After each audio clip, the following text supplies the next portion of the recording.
First thing, we're going to go ahead and go back to 68. We're going to jump into neutrals and try to get them done. And then if we can, we're going to try to go back to the opponents, and maybe we can work through this today. I don't know. First up, David Nichols.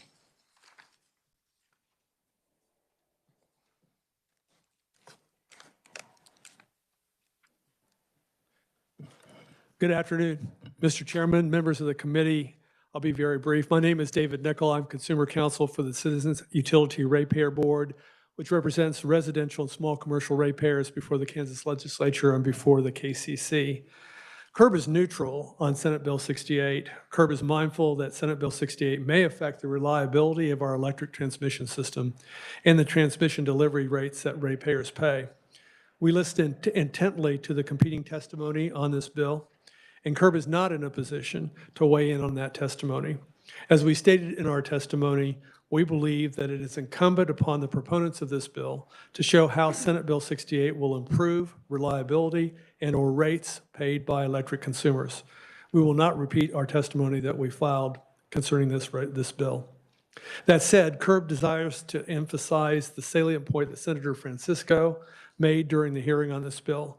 She pointed out that competitive bidding may serve as a disincentive towards regional transmission projects versus local projects, which was confirmed by Commissioner Clark. CURB believes that needed regional transmission projects could be very beneficial to CURB's constituents. It is interesting that to CURB that the FERC is reconsidering its stance on federal ROFRs. Although CURB does not have data pertaining to the key questions regarding Senate Bill 68, we think these questions merit consideration by the committee, and we are very comfortable that based upon the testimony, this committee will do what's best for CURB's constituents.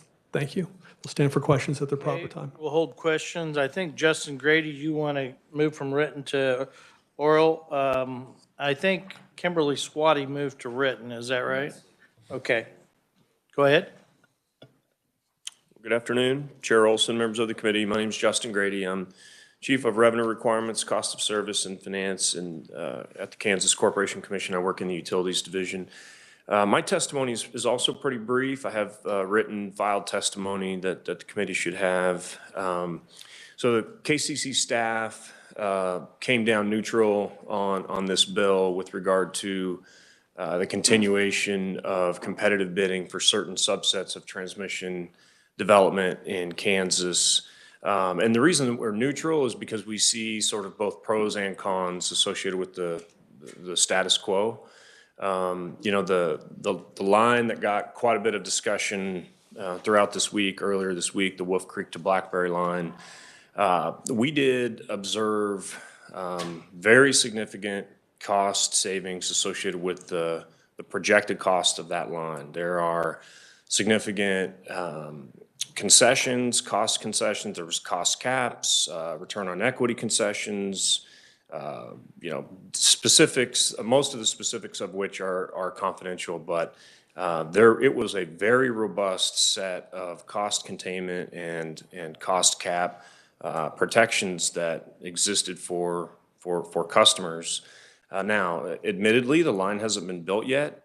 We don't know how those cost containment mechanisms will end up actually working in practice in terms of whether there will be you know, litigation and how contentious that will all be. But we did observe pretty significant cost savings associated with the competitive development of that line. But on the other hand, the reason that we're neutral is because it's sort of understood and accepted, you know, throughout the industry that the competitive bidding process definitely adds time and complexity and further administrative proceedings and probably does delay the development and the construction of additional transmission. And so, you know, I would say that it has a mixed bag, that it's been a mixed bag so far, or maybe a mixed track record in Kansas. And so, you know, for that matter, we definitely see competing arguments on this issue, and so we decided to come down neutral. I don't think I have anything else to say specifically about the testimony, but I do look forward to any questions that the committee might have at the appropriate time. Okay, I don't think we have any other neutrals besides the written testimony. Not seeing any questions. Senator Francisco. Thank you, Mr. Chair. So in your written testimony, you talk about the benefits having been diminished, you say by contentious local certificate proceedings and enhanced administrative burdens on the KCC. Can you describe some of those administrative burdens that the KCC experiences? Yeah, so, the line citing, or not the line citing docket, the certificate proceeding that NextEra filed before the KCC was quite contentious, right? There were several intervener groups. Each of the competing incumbent utilities in the state intervened and were involved and had their own perspectives and arguments about how the line should have been built and what the process should look like and what protections are necessary for their systems and for their customers. We had entities that were competitors that are not incumbent utilities in the state, but wish to continue to provide, to compete for the ability to build this transmission. And so they were interveners as well, and they had their own disagreements about the way the information was presented or about the accessibility of the information that was presented. So, the proceedings themselves were definitely more involved, right, than a regular transmission rights organization or transmission rights only certificate proceeding would be. And then, just because NextEra is a new entity to the KCC, we know they do business in the state, but they don't do a lot of regulated business in the state. And so, if you look at the settlement agreement that was the result of that transaction, the certificate request by NextEra, I mean, there is lengthy discussions about reporting requirements and plans that are required and sort of, all of these contingency factors for how to deal with this utility that's a relatively unknown formula, so to speak, in Kansas right now, or entity. And so, it's all of that you don't typically see with an incumbent utility. Other questions? Senator Pittman. Thank you, Mr. Chair, and thank you, Mr. Grady, for being here. Two questions. First has to do with whether you think we had some discussions both on the transparency of the bidding process and whether those are fair. There was some commentary about SPP's process just being generally flawed in certain ways and that there are efforts to do that. There was also property owners that were frustrated about having access to some information about right-of-ways and these types of things. And do you have any commentary on that? Because they brought your name up, not your name, KCC's name. I missed that part. In terms of a frustration with non-transparency of what was going on with the study and what properties were being viewed at. Can you just Sure, thank you. be brief? But Yeah, thank you for the opportunity to provide that. So, if there was sort of a lot of, I'd say, pretty high-level discussion about what the SPP review process, the competitive transmission owner selection process, entails at SPP. And what I would suggest is, you can find that pretty easily, or we can certainly send it to the committee, but there's a public report that was produced by SPP when they chose the entity to build that Wolf Creek to Blackberry line, for instance. And I mean, that's like 150-page detailed analysis of all the factors that go into, what they choose and why they chose that entity to build that line. And I do think it's a robust, fair process. I couldn't offer any, honestly, I'm not sure I could offer any improvements to the process that they do. It's quite extensive. Now, there are elements of that are that were redacted and that were confidential, and I would say that's pretty typical. We have a position and have agreed for 20 years that the fuel and purchase power contracting and the market sensitive data for electric and gas utilities, all of that information is held confidential as well. It's just because when if you're, there's 12 people out there competing for the right to provide natural gas, and if everybody can see what the first and second and third and fourth place bidders, the specific parameters of their bids were, then maybe they won't sharpen their pencils quite as much next time. And so I know there's, differences of opinion about whether some information should be held confidential as a result of a competitive process like that. But I mean, it's been ruled to be confidential pursuant to that FERC-approved tariff, so they're just following their process. I will say that, with regard to the issue that's currently before the KCC right now, there's a line citing proceeding that was just filed a few weeks ago. NextEra, provided all of the names of the landowners and the route of the line, but they marked it as confidential information. What the commission said is, right now, there's no requirement that this information be made public and available for public inspection. But it didn't just stop there. The commission ordered NextEra to show cause why it should not be made public, right? And that's what's still currently underway. They gave them 5 days to respond to that. And, there's different competing arguments there as to whether landowners that are potentially along the line of this path, or the path of this line, whether they wanted their information, their names and their addresses to be made public to everybody simply by virtue of the fact that they happen to be in an area where a transmission line might come through. So those are some of the arguments that are being made right now, and it's it's still before the commission. Okay, thank you. Thank you, Mr. Okay, further questions? Not seeing any. We'll go ahead and move on to the opponents. Thank you, Justin. Alan Anderson, Pulcinelli.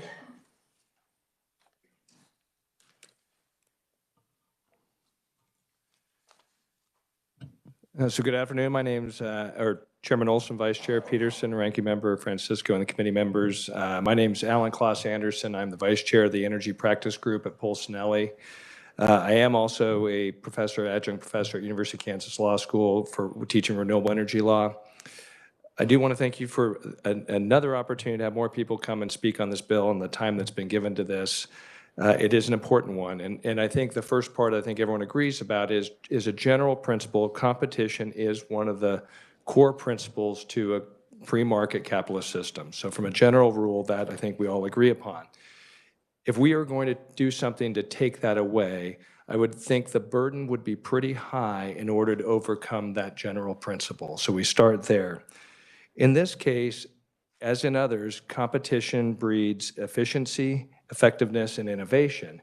And that's true in in transmission lines, and not just on the ones we're competing for, but the ones that then, once that competition creates greater technological advancements, greater efficiency, that flows through to the entirety of the operating network within the state. So there's great benefits beyond that. And in this case, you heard a little bit about it, and we've talked about it now for a few days, we have a real-world Kansas example. We heard some early, and you heard Professor Rossi talk about even a report that was given that handpicks a few projects from far-flung places. A 3-mile line in New York will have issues that we will not have here. None of those in that concentric report that were discussed mention a Southwest Power Pool project, and that is a very different thing, and particularly when we add in the Kansas process. So let's go through this Kansas example we have, because it's the most illustrative of what we should expect from competition. In Wolf Creek to Blackberry, it was not just a small savings that was found, and I'll go through the details of how they got there and how much we're talking about, but it's a 40% savings in order to get there. Is the process thorough? Yes, it's thorough. Is the process detailed? Yes, and it takes some time. When I show you the magnitude of the savings, it more than makes up for that time. And we'll have a discussion. I'm happy to have it on what gets us faster to renewable or to regional transmission. And I think there can be cases on different sides and how we might improve that. But to think removing competition gets us there, I'm not sold on that, and I'll give my thoughts on that. In this case, 7 entities, again, you start with, you heard this, you have to qualify to even bid. So we're talking about good quality companies that can bid. 7 of them ended up bidding, and the process went to a industry expert panel, blind proposal. So we don't know which entities they're proposing, and they go through an exhaustive process. They look at engineering design, project management, operations, financial viability and creditworthiness of the bidders, and then cost to customers. It is all of those things. So the idea that none of these things weren't looked at and not contemplated as part of the process is simply not right. In that case, the winning bidder, NextEra Energy Transmission Southwest, was 20 points higher than any of the other bids. Additionally, the bid was $85 million. The next lowest bid was $120 million. So it was a $36 million less than the next bidder. But it's more important than that. When Southwest Power Pool decided they thought this was something we need, they put an estimate what they thought it would cost, and that cost was $143 million. So if that was then just directly given to the utility, we're starting at $143 million. Through the competition process, it goes to $85 million. That is a $58 million savings. I think that's worth having a proposal and having competition and going through that. Yeah, it's hard, and yes, for the companies that are bidding, it's exhaustive, but that's the kind of savings we get here for Kansas ratepayers, is that $58 million. And then if it went to the utility, let's understand how that works. And this is not accusing any of the incumbent utilities of anything, but they make a return on the investment they make.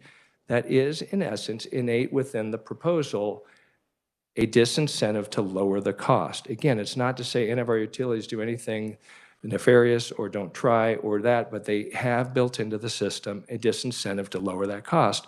So if it goes estimated $143 million, it goes directly, no competition, goes to the incumbent utilities. There is no one here, I think, that thinks we're going to drive that price down to $85 million. And by the way, the incumbent utilities were able to bid through this process. So their bidding process didn't get us anywhere close to that.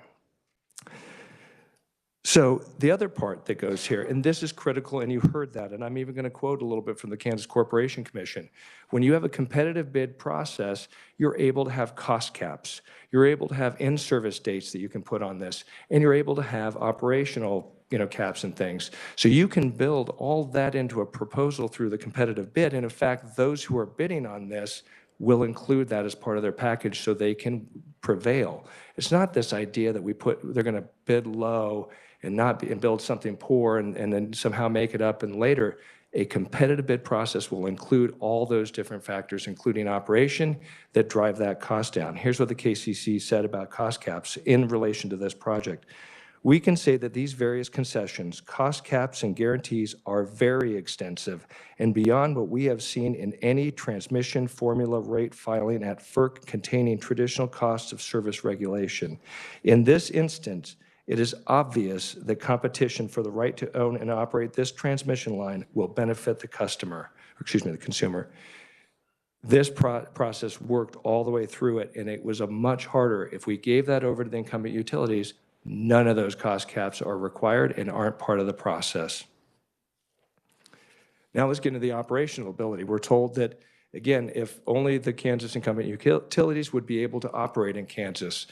Well, let's take a look at that. First of all, the industry expert report came back and gave the winning bidder the highest score on operational maintenance and safety. So the experts on this, along with Southwest Power Pool, that was also reviewed by the Kansas Corporation, determined that absolutely they can handle those things as it relates to operation. And we'll get to specifically as it relates to emergency situations. But more than that, we have other utility operators and, transmission operators and generation tie operators in Kansas and have for decades. First of all, NextEra itself has 20-year history of generation tie lines and operating, and they've worked well. Our friends at ITC Great Plains entered into the market in 2007 and have been a great story as part of our overall transmission efforts.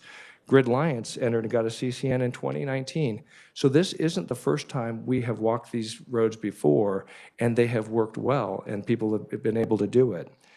Additionally, there were some thoughts that somehow an emergency situation, and it was alluded to a little bit earlier, that we wouldn't know how to handle that. Understand that the lines we're talking about as part of this are remotely monitored by Southwest Power Pool and the operator itself, and they can be cut. If something goes down, they know immediately and they can do something about it. So also what we have to remember, there's the Southwest Power Pool process. It goes to the Kansas Corporation Commission. The only change here you're going to see, and we heard about federal overreach, we had heard about out-of-state, companies, all of that. Understand the only change they want here, Southwest Power Pool makes a determination, they don't have to compete, they just get it directly assigned. That's the only change we're talking about. The process really still operates the same. So in that case, when this project went through the SPP process selected by the KCC even evaluated the Southwest Power Pool process and said, this process, the SPP's process, was a valid means of evaluating and awarding a transmission project to a successful bidder, and that this process meets Kansas criteria for encouraging orderly development of transition and service. They made independent findings that it was in the public interest, financial interest, and that they had the managerial capability, including the appropriately to respond to emergency events. All of those things are considered as part of this lengthy process. And again, it's thorough, and that's what it should be. We can talk, if you'd like to, again, about what may or may not help and encourage regional transmission lines. I'm utterly not convinced, and I think you heard that from Professor Rossi as well, that if we simply remove competition, everything will grow swimmingly. That's actually not even been the experience now. At the same time, when the Wolf Creek to Blackberry line was going into the process as part of a more integrated plan with Southwest Power Pool, other direct-to-utility proposals were going, and you're not seeing any difference. The only difference here is we have a date. We say that the line will go in, and if it's not, then we have penalties. So just to conclude, again, if we're going to take away competition, I think there's no question the burden should be incredibly high. This will raise rates from transmission that go to our ratepayers, and I think that's something we don't want to do as part of this committee, because we're going to later ask our friends at the KCC to come back and say, why are our rates coming back? And you might have to look in the mirror if we do something like ROFR. The second is, I think this is an opportunity for our utilities to get better. If they get better and they compete, they will be better for all of us, because we're only talking about some lines that go through competition. The rest do not. But if we get better and they're sharpened and they can, battle with good companies that are doing competition, they'll be better on everything else they do. So I don't think you tell your utilities, we don't want you to compete. We think it's okay just to not get better. I think you tell them, let's get better. I want them to be better because it's better for all of us. So that's my remarks, and I look forward to questions when the time is appropriate. Okay, we'll hold questions. Eric Stafford. You gonna give us the Eric or George? No, I'm just. That was earlier. That was earlier. Thanks, Mr. Chairman. Good afternoon, committee members. Eric Stafford with the Kansas Chamber of Commerce, Vice President of Government Affairs, and we do appreciate the opportunity to testify in opposition to Senate Bill 68, a bill that does eliminate competition for certain transmission development in the state of Kansas. I'll start off by saying that not every FERC chairman believes that ROFR is a good policy. If you are available next Monday on the 13th at noon, I think you should have already received an invite that we've sent out to our membership as well as to the full legislature. The former FERC chairman, Neil Chatterjee, who conducted an energy study for us in the summer of 2022, will be available to talk about that study and answer questions. Again, that's next Monday at noon. So we would encourage you to participate and listen to his thoughts, because at our DC fly-in in September, Mr. Chatterjee, his opinion was we need more competition, not less. So it's not necessarily uniform that just because somebody served on FERC that Order 1000 is wrong. Electricity rates, contrary to what the KCC has stated in recent days, are not flat. Rates continue to increase due to the structural imbalance of our state's energy policy, where the philosophy of spend money to make money is rewarded by our Corporation Commission and by ever-increasing transmission and capital investments. You heard from a ratepayer yesterday who has seen their transmission delivery charge increase by over 375%. That's largely what's driving it. Rates are flat. Rates are flat because of the Tax Cuts and Jobs Act. Rates are flat because this body eliminated income tax on utilities in the state of Kansas. It's interesting that we have heard testimony from conferees that while demand is flat, their capital transmission spend has increased 6 times. And that is what we point to as one of the major issues with Kansas energy policy. And so much of that transmission development has been spent on transmission outside of KCC's oversight. As the previous conferee just said, these projects are only SPP projects. So I'm going to have some bold ideas here in a minute that you guys should consider. But we're arguing over a bill to eliminate competition in a monopolistic industry where little competition exists. So I searched Google, and what I searched was eliminating competition helps consumers. And the first link that popped up was a document from the FTC, Federal Trade Commission, that said competition in America is about price, selection, and service. It benefits customers by keeping prices low and the quality and choice of goods and services high. Competition makes our economy work. By enforcing antitrust laws, the FTC helps to ensure that our markets are open and free. What I did not find anywhere were examples of how eliminating competition helps anybody. If it did, communism would be a much more successful form of government. On that note, it was just stated that one concern with competitive bidding is it slows down the process. So does democracy, but we don't want to have a dictatorship, do we? I think that's a very fair consideration, that we need to be deliberative. We need to be competitive. That's what our country was founded on. Order 1000 is not working as intended, is what the argument is being made from the proponents of this bill. Maybe that's because the monopolistic industry that has controlled the utility world for so long, they're fighting the change that's intended to be brought to help improve the situation for ratepayers. And as they fight change, that change becomes more difficult. Passing ROFR is going in the total opposite direction of what you should do to protect the interests of the ratepayers, which are being neglected in the state of Kansas at this current time. We do have one example. They've talked about it. Opponents have talked about it, of the cost savings of the SPP project that was experienced for ratepayers. Unfortunately, it took an opponent of the bill instead of the neutral KCC to just mention the points about the cost caps and some of the good things that came from it. I would argue, instead of eliminating competition in Kansas, that we should look to establish clear bidding standards to address needs specific to our state that will be enforced by the Corporation Commission to ensure that all transmission development is competitively bid within the state. So when I worked at the Associated General Contractors before the chamber many years ago, we worked to pass what's called alternative delivery statutes. And it's for schools and universities to follow a bidding process that doesn't just look at the cost. It looks at all forms and issues that are important to the owner. If there are time savings that need to be met, you can bring on the contractor and the engineer and the architect on earlier to come up with different delivery methods instead of just a competitive bid where we look at the lowest cost, just like the SPP does on these projects. Price should only be one factor in this process. There are many other factors, just like the weather circumstances that we face here in the state of Kansas, that need to be considered. But eliminating competition is the wrong policy. Imagine if we had a state policy that said a highway contractor has right of first refusal on a 20-mile stretch on the turnpike, and that it's their turn to overlay that portion of road again. Or should we competitively bid it to protect the taxpayers? This is the same thing. We have those bidding statutes in place to protect taxpayers. We should have a competitive process in the state of Kansas to protect ratepayers. So speaking of qualified firms and competition, the SPP, and I believe before this committee just last week, stated there were 41 eligible contractors who can perform transmission development through their network. That's 41 companies who can compete for these projects. There were 7 that competed on the one that we had in the state of Kansas. We just have a hard time understanding how eliminating competition is good for the ratepayers. In closing, we have been supportive of many major policy efforts that the state's investor-owned utility has pursued, including the elimination of income taxes on utilities, economic development programs, and securitization.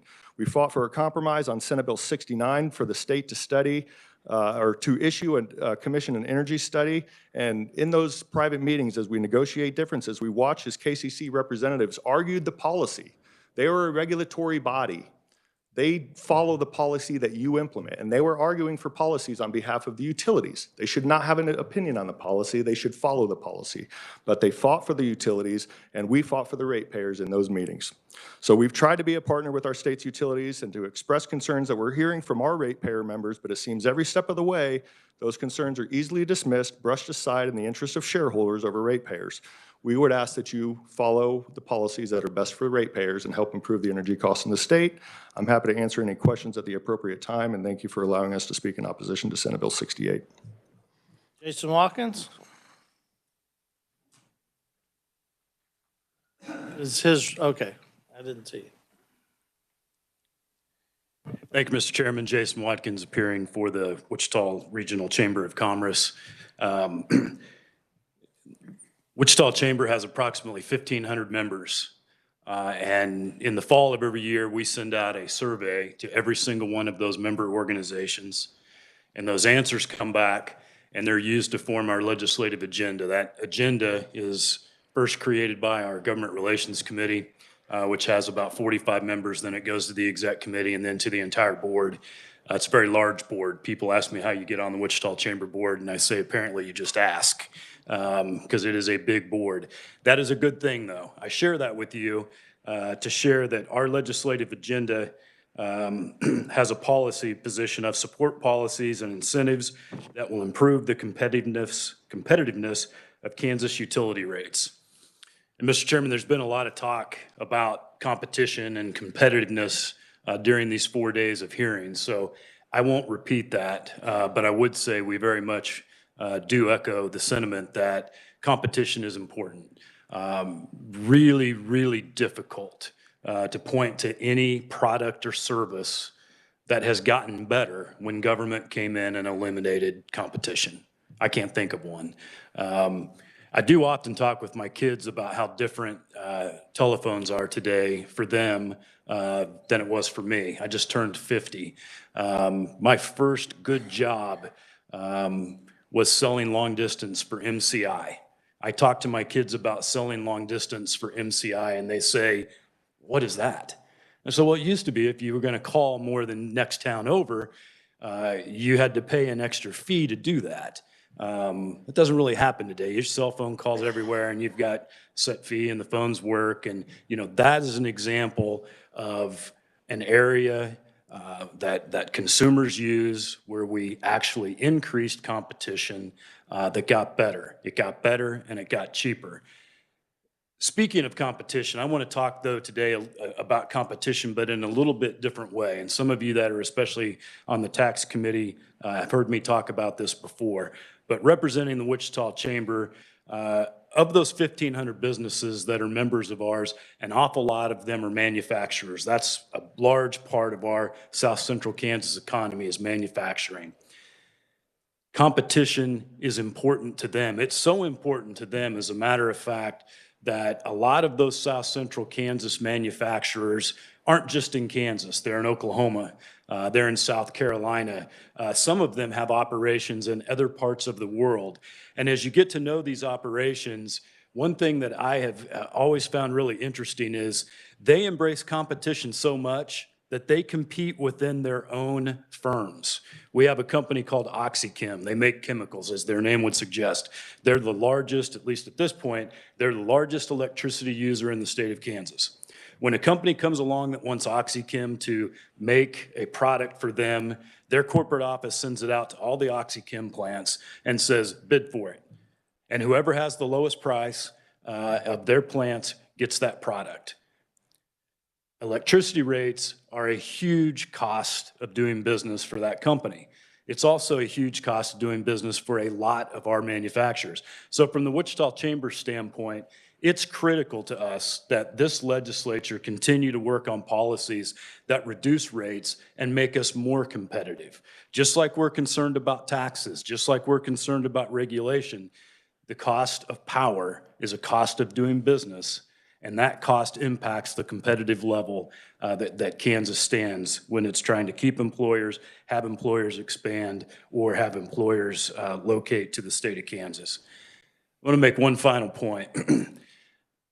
It's unfortunately become common when groups disagree on an issue for that to become personal between those competing interests. And that's unfortunate because, as you will find in the legislature, those of us in the lobbying corps will find that our opponent today may well be our ally tomorrow. And sometimes, depending on the issue, you really need allies. So I want to go in the opposite direction there, Mr. Chairman. I don't want to criticize these companies that have brought this bill forward. Some of them are publicly traded companies. They are doing exactly what they should do. A publicly traded company has an obligation to return the maximum, get the maximum return for their shareholders. And if I were the head of any one of the many companies that supports this bill, I would absolutely come forward with this bill. I would want to do everything I could to eliminate my competition, to give myself the leg up so that I could return the maximum amount of money to my shareholders or my owners. That's their job. Nobody should be critical of them for that. However, you're not responsible to those companies and you're not responsible to those shareholders. Members of the legislature are accountable to the ratepayers, to the voters in this state, to the citizens of this state. And so I think when you look through that lens to determine whether or not Senate Bill 68 is good public policy or not, I think when you look through that lens, the only conclusion that you can come to is that Senate Bill 68 is not good public policy and that it should be rejected. And so with that, Mr. Chairman, I thank you for the time. I'd stand for questions at the appropriate time. Thank you, Jason. Jessica Lucas.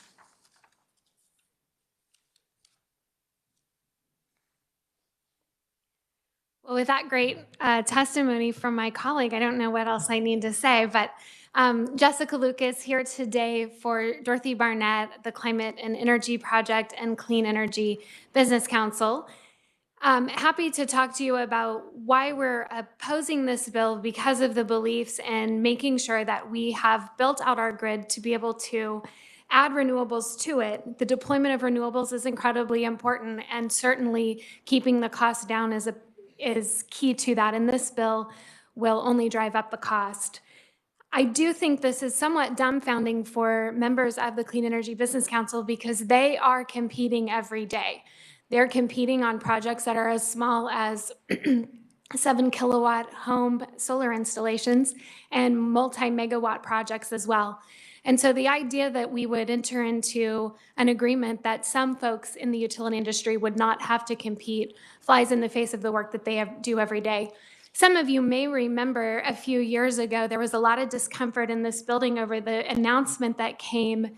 The Department of Revenue had been awarded a $61 million IT contract, sole source, no bid, $61 million. And again, there was discomfort. Folks didn't think that that was a good idea. I think passing this bill is also not a good idea. Competition matters in any sector, and we appreciate your vote against this so we can continue to compete. Thank you. Thank you. Okay. Is there anybody else who wants to testify as opponents? Randy? Okay. These are tomorrow's. Oh, okay. I'm on tomorrow. Yeah, you're on tomorrow, but that's fine. Go ahead. Very good. Thank you, Mr. Chairman and members of the committee. Randy Stuckey on behalf this afternoon of, for those that don't know me, Randy Stuckey on behalf of the Kansas Grain and Feed Association, the Kansas Agribusiness Retailers Association, and Renew Kansas Biofuels Association. So, you know, we were going to stand up here today and pound the podium on cost. I think that's been well established. I'm sure there are many good arguments that the proponents have laid out for why they think this is a good idea. We fail to see how removing competition from this free market bid process can in any way lower costs. And it is the established policy in the state of Kansas on energy to pursue, and we all know this, it's to pursue lower energy rates and also reliability. So we don't see how this clearly moves toward that goal and pursues that goal. We are industrial users of energy across the state of Kansas. The grain elevators, the industrial users for the biofuels facilities. This hits home. I asked my members just yesterday. We had a Renew Kansas members in town, and I asked them. I said, "Well, there's going to be a hearing tomorrow on this ROFR idea." I explained the bill to them, and I said, "But we've talked before about just how high the utility rates are for you and how big of an impact that is on your bottom line." And they said, "Well, it is." And after salaries and sometimes property taxes, their energy rates are, you know, what pushes them to take the pencil out and sharpen it, as was said earlier. And that's not a small concern. People have talked about today about businesses that compete across state lines. Well, most of our businesses, the grain elevators, do compete across state lines. If they want to continue a build project in the state of Kansas, they have to look at those expenses. It's not a secret in this room that Kansas has and continues to have the highest energy rates in the region. That's why I would stand up here and pound the podium on cost. I think that's been covered, but it's not clear to us how this achieves that end. So with that, Mr. Chairman, we'd certainly stand for any questions at the appropriate time. Okay, Elizabeth Patton, is she here? Yep.